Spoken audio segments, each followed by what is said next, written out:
And that's one of the main reasons we gather every year. It is a battle against forgetting. The survivors are almost gone. Therefore, this battle becomes even more important.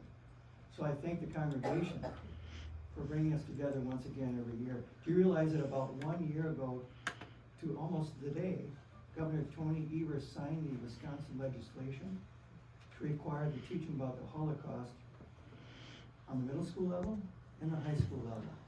Hallelujah. So that's something to celebrate. But the work ahead of us is even more difficult, as you all have already seen in the conduct of the current war between Russia and Ukraine. And the questions raised about the history of Jews in Ukraine as well. And that's why we're gathered together today. Alina has given us a doorway into this. Thank you very much, Alina. Alina comes from Odessa, and it just so happens that the rabbi I'm going to introduce you to is also from Odessa, Rabbi Abraham Wolf of the Central Synagogue of Odessa. Now, perhaps you heard a broadcast from him on National Public Radio some time ago. His broadcast was not very long. He used a great economy of words. The rabbi had just returned to Odessa from taking 100 orphans in a school bus to the far west end of the country for safety.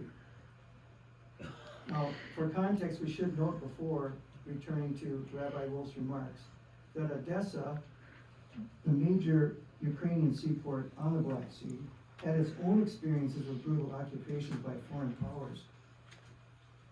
Vladimir Lenin and the Bolsheviks occupied Odessa in 1919 in the wake of the Russian Revolution, followed by the annexation of Ukraine as a Soviet Socialist Republic in 1923. Some 18 years later, in 1941, Odessa would fall to the blistering attacks of Hitler's armies, followed by a brutal Nazi occupation and mass murders of civilians until liberation by Soviet forces in 1944. Now, this is a backdrop, a context to the rabbi's brief comments for Putin over the airwaves. Perhaps you remember Putin's propaganda campaign during the initial attack on Ukraine in February.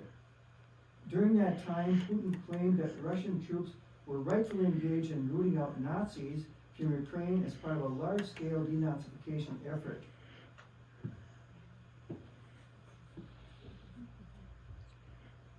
Rabbi Wolf responded via the airwaves, quote, "In all my years as a Ukrainian citizen, as well as a rabbi, I never was accused by any member of the Ukrainian community of being a Nazi."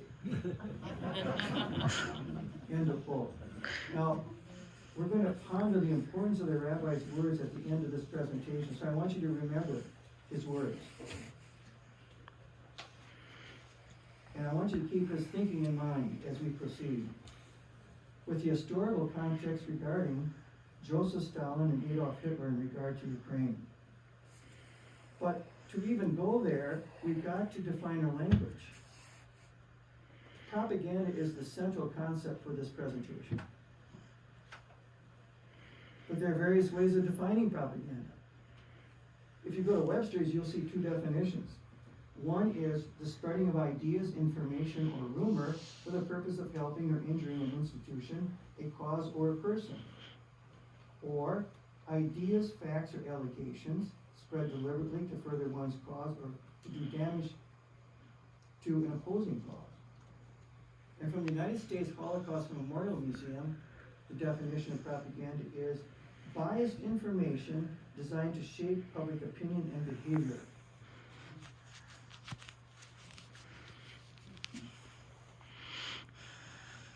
I'd like to share with you a story I had when I came to my first visit to the United States Holocaust Museum years ago. You go up to the third floor to start the tour. Do you remember that glass case off to the left? At the very beginning of the tour, there's a Daymog computer sitting there behind glass. It's one of the world's first card sorting machines, a computer. One of the later shareholders was IBM. The first customer to purchase a computer from Daymog was the SS. And they used it as a card sorting machine. to sort out the racial identities of all Germans. Because Nazi Germany was, above all, a racial state. And you were judged on the basis of your bloodlines, not your driver's license, not your passport. It was a biological racial state, first and foremost. So I still remember that experience I had. And I hope we will remember something about how propaganda helped define the conflict as well. We're going to be focusing on two historical developments, both of which are deeply intertwined with the dynamics of propaganda and mass murder. I'm calling this mass murder. You have in front of you a document on Nazi language. Would you turn to that, please? The third page of the program. I want to thank the Anti-Defamation League and Henry Foreman for putting this together years ago. It's one of the most important documents on studying Nazi propaganda of the Third Reich, because it shows in very graphic letters and words the great cover-up. Deception is at the heart and soul of so many propaganda campaigns. In fact, go to ushmm.org to study the propaganda program from the United States Holocaust Museum. It's one of the best.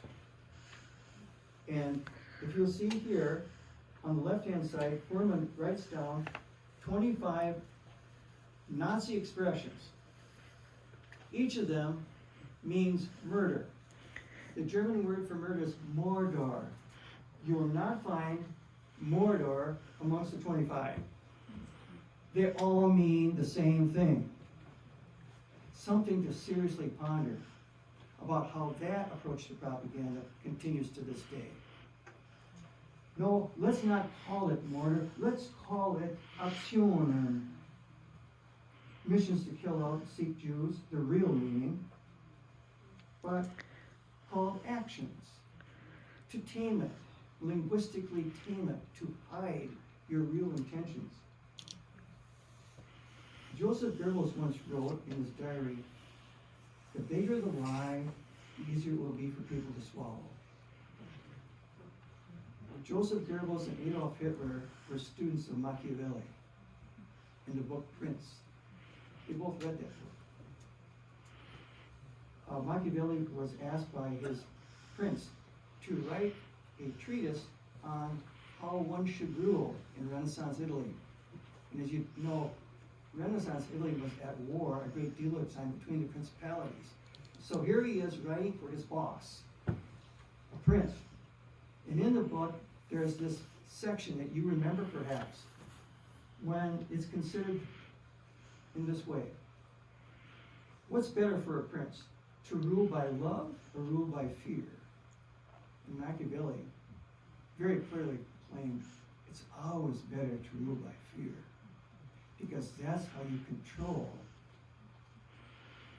your subjects more effectively, not by law. So that's part of this whole context. Now, Mark Twain once said there's three ways of lying. You know this. There's lies, there's damn lies, and then there's statistics. My friends, we cannot escape statistics. We're going to be take a using couple some pictures, statistics please. today, but we do it with reverence, because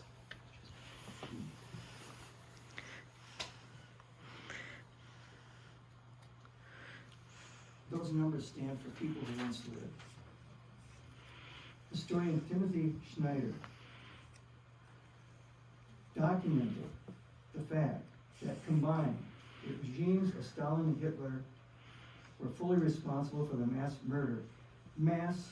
murder of 14 million people. These murders took place in a zone between Berlin and Moscow. I show you a map of Ukraine. This is from before 2014. The 1900 census for Ukraine stated that 90% of the citizens of Ukraine were farmers. Farming and agriculture has always been part of the heart and soul of Ukraine. One of the leading wheat producers in the world, 16% of the world's crop of wheat today, before the war, comes from Ukraine. That's how prominent that is. It's about the size of France or Texas. To give you some kind of geographical perspective. And by the way, my dear colleague Bob Wingate, the master geographer, is sitting right there, and he knows better than you and I do. You can't talk about history without geography, especially in the history of the Third Reich, as we're about to see once again. I want to introduce the word, and please forgive me, Pauline, if I mispronounce, Holodomor. Holodomor is a very important word for us. It means death famine. It's not famine by a swarm of insects. It's not famine by drought. It's famine by mass murder. Holodomor, death famine. We're going to explore the Holodomor, or death famine, aimed at the farmers of Ukraine from 1932 to 33 during the dictatorial rule of Stalin. And then coming about 8 years later, in 1941, the mass murder of Jews by bullets undertaken by a unit of the SS Einsatzgruppen, mobile killing squads, supported by German police battalions at the ravine of Babi Yar at Kiev on September 29th to 30th, 1941. This is a burial place for 33,174 human beings in a ravine. Now there's a context to all this. You're getting sick of that word context, I think, perhaps, yes? But look, if you're an historian, that's one of the big challenges of being a historian, is to try to articulate the context. Most of us as historians spend our whole lifetimes trying to deal with this. So I'm going to try my best, okay? Because we can't even go there unless we have something of the background of these two men and their dictatorships.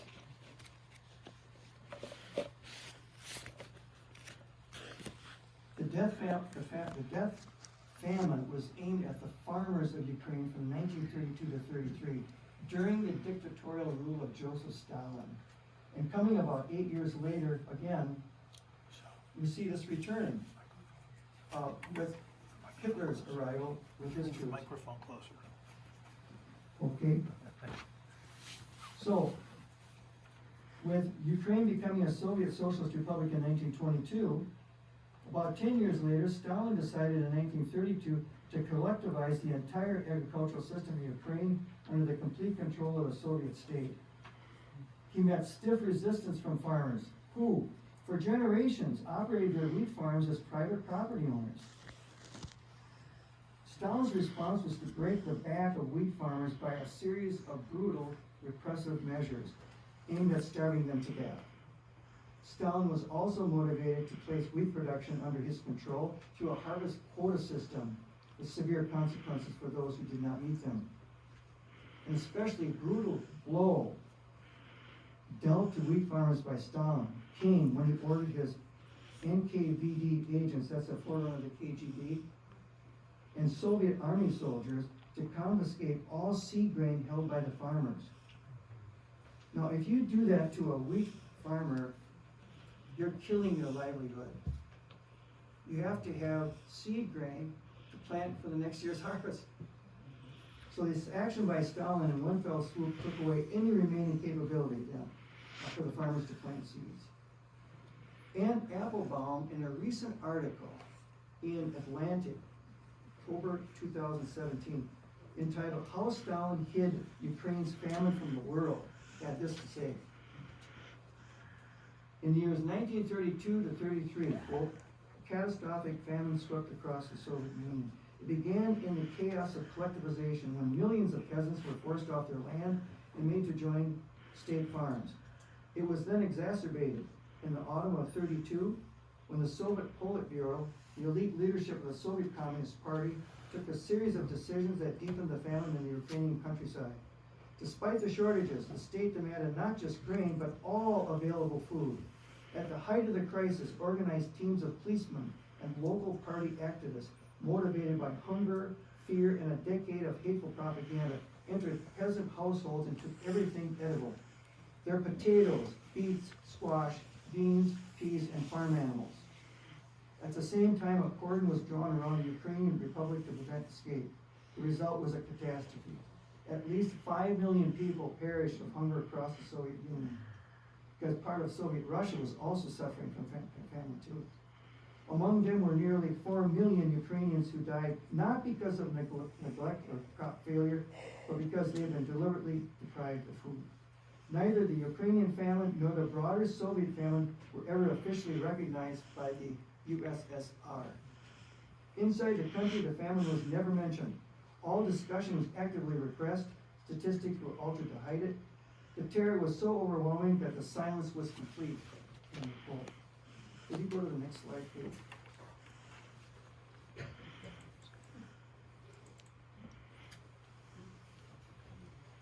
And the peasants pleaded to the government, above all to the man responsible for the suffering, Joseph Stalin. As one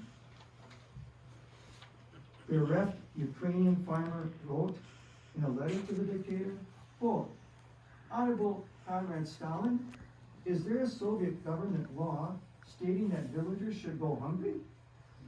Because we, collective farm workers, have not had a slice of bread in our farm since January 1st. This is 1932. How can we build a socialist people's economy when we're condemned to starving to death, as the harvest is still 4 months away?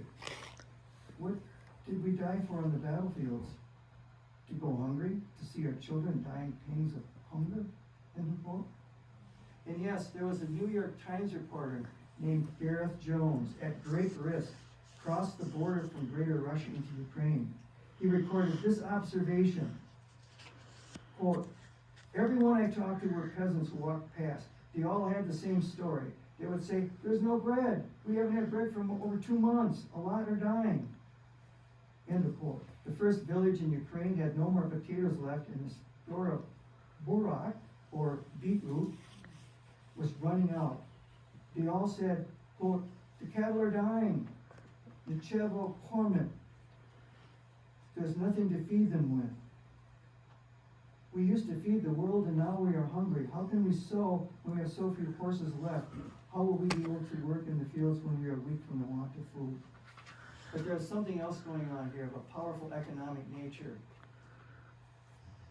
Stalin wanted to build up a stronger trade relationship with countries in Western Europe by exporting wheat, which was under heavy demand.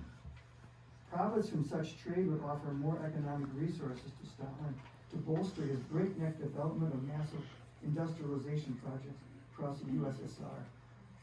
So this is going on simultaneously with some powerful economic motivations being used in the propaganda campaign. James Mace, an internationally renowned political science professor from Kiev University, Ukraine, had this to say: the famine had a long-range impact on Ukrainians. The adoption in 1932-33 of an internal passport system from which peasants were excluded meant that the agricultural population could not leave the countryside without permission. This meant attaching peasants to the land not entirely different from traditional serfdom. The psychological traumatization in any situation of mass mortality was undoubtedly compounded by a policy of official denial, a very favorite tool of propagandists, extending to the most remote village. At the height of the famine, Stalin adopted the following slogan, quote, life has become better, life has become more fun, end of quote. And even the starving had to repeat it. To speak openly of everyday reality meant running the risk of punishment for propagating anti-Soviet propaganda. Children were encouraged to inform on their parents, and Pavlik Morozov, a boy who informed on his parents, was killed by villagers after the parents' subsequent arrest, was held up as a model for Soviet young people. That's from James Mace, the late James Mace, in honor to him. Now we go to some images. Most of these are black and white images from the Holodomor. We connect now with the farmers. Here is a picture of wheat farmers, and two of the farmers are holding sheaves of wheat. That's their livelihood. That's their way of life. And this picture was taken just before the initiation of the death famine. The next picture, please.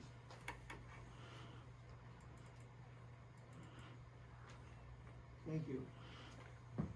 People were starving across the country. To survive, some of the people tried to make their way into the cities because they thought they could get some food there. But the problem was the food was too expensive for them in many cases. Plus there was a shortage going on also in the cities. So people died in the streets. Farmers coming from off the land. This was very, very common. In the next picture, please.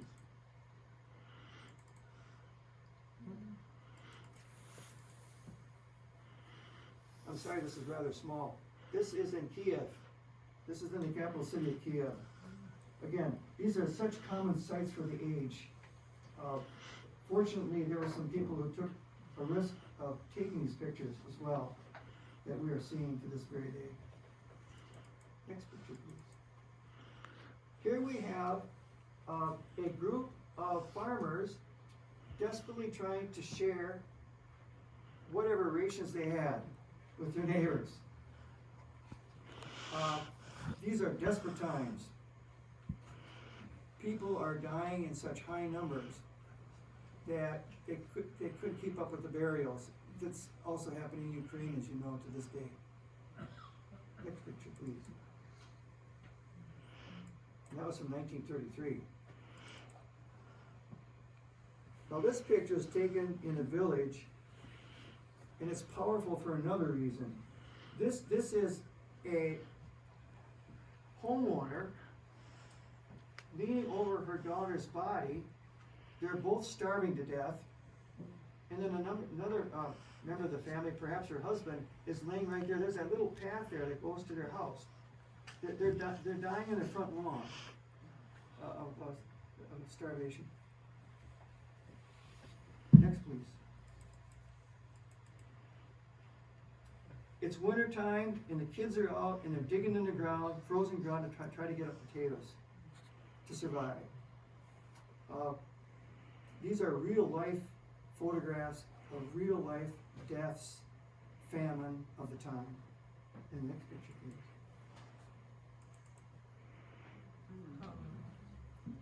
The harrowing image of a dying mother with her child, who is desperately reaching out. As you can see her, trying to find food. There's something about the murder of a child and a mother that I think elicits a certain emotional response in us, as it should. This is from 1933. And the next picture, please. Stalin was so angry with the peasants who tried to hide food from the quota. See, he was so angry, he unleashed his wrath even further by sending out Soviet troops to go into individual farmer pantries of their own homes and got their entire food supply. Whatever food they had left was taken away by Soviet soldiers. And here they are in one particular village. And sometimes they took away whatever farm animals they had left. Even by this stage, they were lucky to even have those alive as well. And the next picture. You've seen this picture before.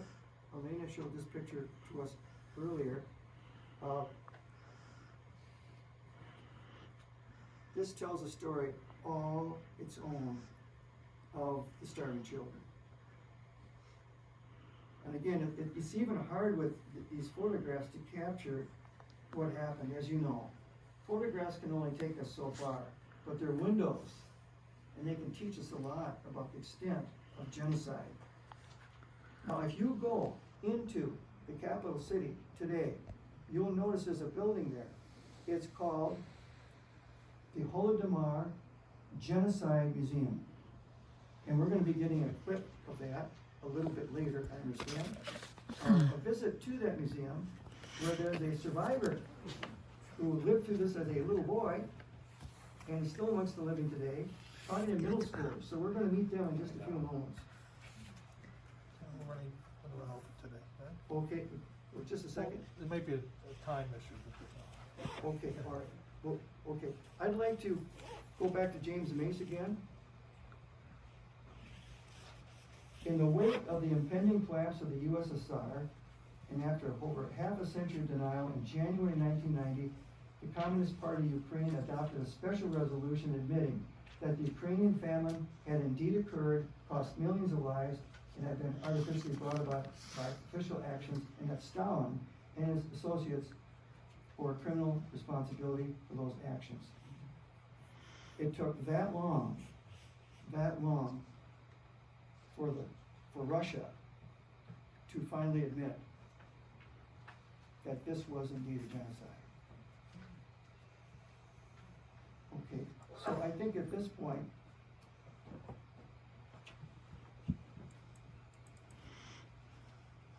again, here's another picture of the army again coming to pick up whatever harvest they had and food they have, all in one fell swoop.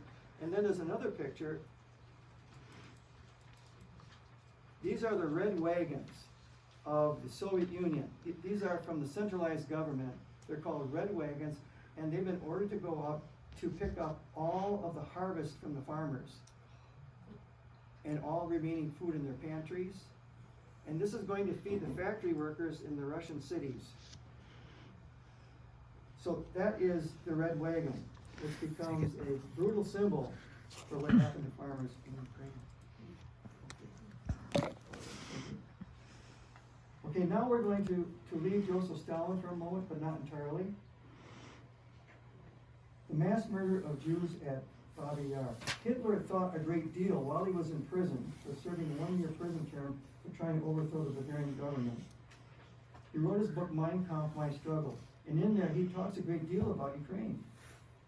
And he's looking forward to the future, and he's writing in his book that in the future, due to Lebensraum, or living space, Germany deserved to expand east. So he was writing about this long before the Second World War, and he looked at Ukraine very specifically to take over Ukraine and replace the farmers, Ukrainian farmers, with German farmers. So there's a backdrop to this that he's been thinking about for some time. It began with gas bans. The process of murdering Jews began, of course, at the Night of the Broken Glass, of course, too. That's a huge event. But gas fans were the technology first devised by the Nazis to gas people by using gas fans and poison gas pumped in off the exhaust of the engines into these vans. But that didn't last all that long because they had so many equipment breakdowns and it was really messy to clean up. But above all, the SS was not satisfied with what they thought was a slow pace of murder. So when the war is up and running, then the Einsatzgruppen are recruited. There are 4 groups of mass killers involving the police. The police were great candidates for this SS group because they already had experience with firearms, you see. The killings of the Einsatzgruppen would be by bullets, Holocaust by bullets, with pistols and rifles. And this precedes the death camp network, remember. It precedes Auschwitz, for example, and the other 5 death camps. That comes later because of the way the war with Russia is unfolding. Hitler actually thought that he could defeat Russia by the end of 1941. But he didn't learn from Napoleon in the Russian winter. He did not give enough warm clothing to his troops. And of course, you know about Stalingrad and 5th Army. So here we have a situation in Ukraine where the Nazis march in. They're marching after the Luftwaffe come in first with the German Air Force on that front. And they're coming right after them. in a kind of mopping up operation of sorts, in which they are ordered to round up all the Jews they can find. But the problem is, so many Soviet prisoners of war are falling into the laps of the army of the Germans. Logistically, it's a nightmare. So they put together these 4 groups. And let's go now to the map, if we could. This map from the Holocaust Memorial Museum tells its own story. You have it in front of you, if you could turn to that now.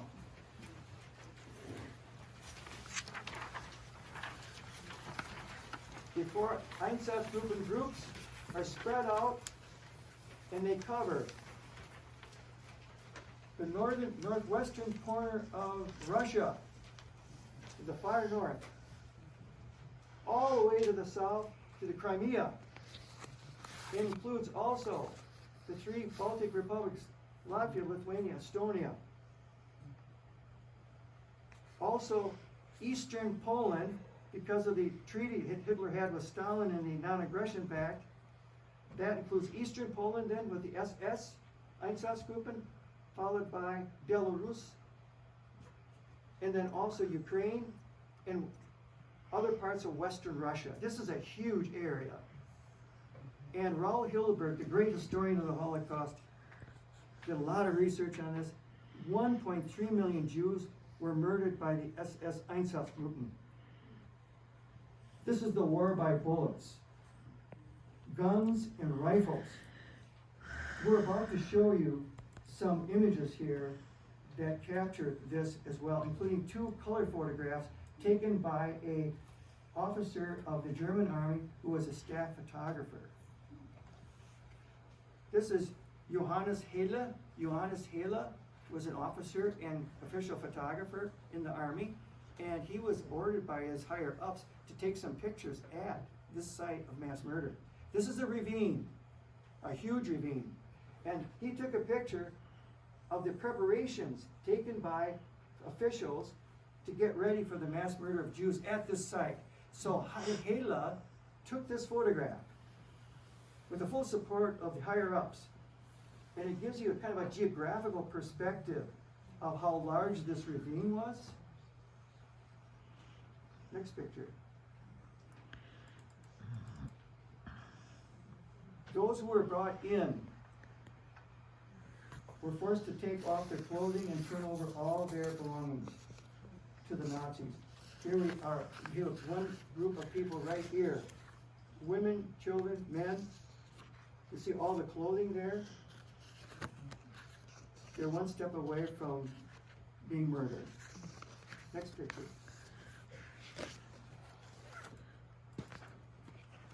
Here's another picture by Hedle showing the belongings that the people put down on the ground. You can see, again, shoes. Remember, there's a museum collection of shoes at Auschwitz in one of the exhibits that reminds us very powerfully about human beings as individuals as well. And pieces of clothing. And the next picture. Here we have a very brutal scene taken by the photographer at the point of execution. You can see the bodies down to the right that are already there, and then those that are being executed at the split second up there. Next picture, please.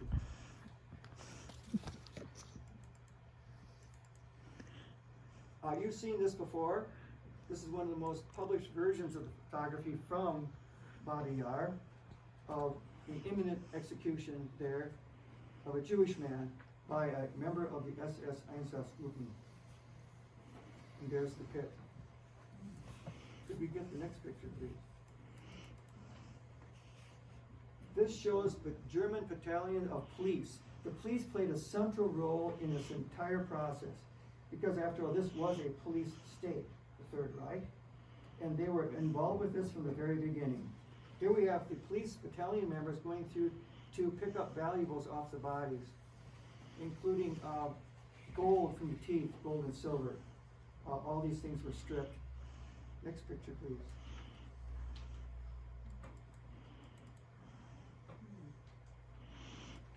This is of a little girl, Simon Hilf, family Halef, 5 years old, who died there at Babi Yar. We wanted to have a picture of a child so we don't forget that children were already included in this mass murder. This is a mass murder, my friends. We don't need 25 words to hide it. This is das Morde. Massenmorde. Das ist Massenmorde. And then the next picture, please. This is the memorial menorah on the grounds of Babi Yar. And every September, people gather there every year to remember, just like we're doing right now here. This beautiful, big menorah was not harmed during the recent bombing of the area. As you know, there was a missile that went off here and damaged part of Babi Yar, but not the menorah, thank heavens. Here is President Zelensky during one of the September remembrances at the sculpture memorializing Babi Yar's dead. There he is, right there. And then, the next picture. Oh, this is a symbolic synagogue, my friends. Built at Babi Yar and dedicated a year ago in May 2021. This is called the symbolic synagogue built at Babi Yar as part of this memorial. And the head rabbi of Ukraine is there to dedicate this as well. Now this is really special because it's all made of wood, and when the congregation is coming to services, they physically have to open it up as a group. It's like opening the walls. Symbolic. It's supposed to be symbolic of opening a book. I mean, what a beautiful way to remember. Very powerful way to remember. There's another view of it.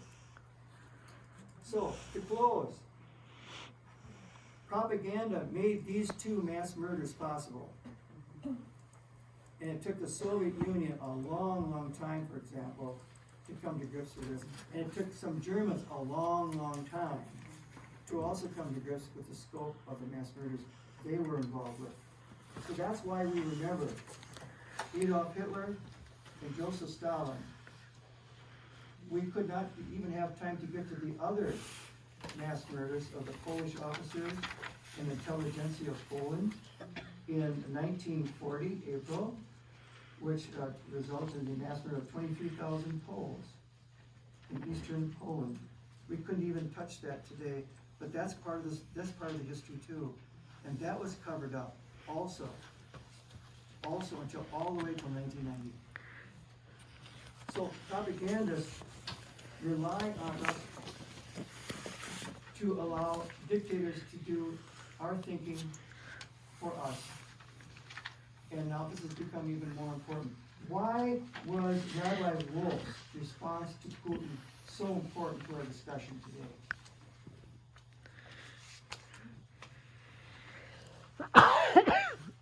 Remember Rabbi Wolf's commentary. In all my years as a Ukrainian citizen as well as a rabbi, I never was accused by any member of the Ukrainian community of being a Nazi. Why and how does that relate to our subject today? Big lie. He's addressing the big lie. The big lie. One of the common threads to most propaganda programs, no matter where you go. It's also deceit is of special importance as well. State of Deception is the subtitle to the propaganda exhibit from the United States Holocaust Museum. It's State of Deception. So here we are, my friends. Here we are. And now we say that the civilians who were murdered, yes, murdered, at Bucha, join now Guernica civilians in 1935, bombed by the fascists in support of the fascist General Franco. Hitler and Mussolini provided many of the bombers for that. That led to the murder of civilians. Later on, Hitler would wipe Lidice, Czechoslovakia, off the map in 1942 as a revenge against the assassination of the SS General Reinhard Heydrich by Czech partisans. All the children from Lidice were taken with their mothers to the death camps, and all the men were gunned down. Hitler was so outraged, he wiped it literally from the face of the earth. So now we have these three villages from the history of mass murder of civilians. We will fight the propagandists by using language that conveys the truth. Right now we have the capability electronically, but we're leaving the Demog computer now. We now have the capability of pressing a computer key and within a split second to send out deceit and lies within a split second to millions. Where do we go from here? Thank you very much.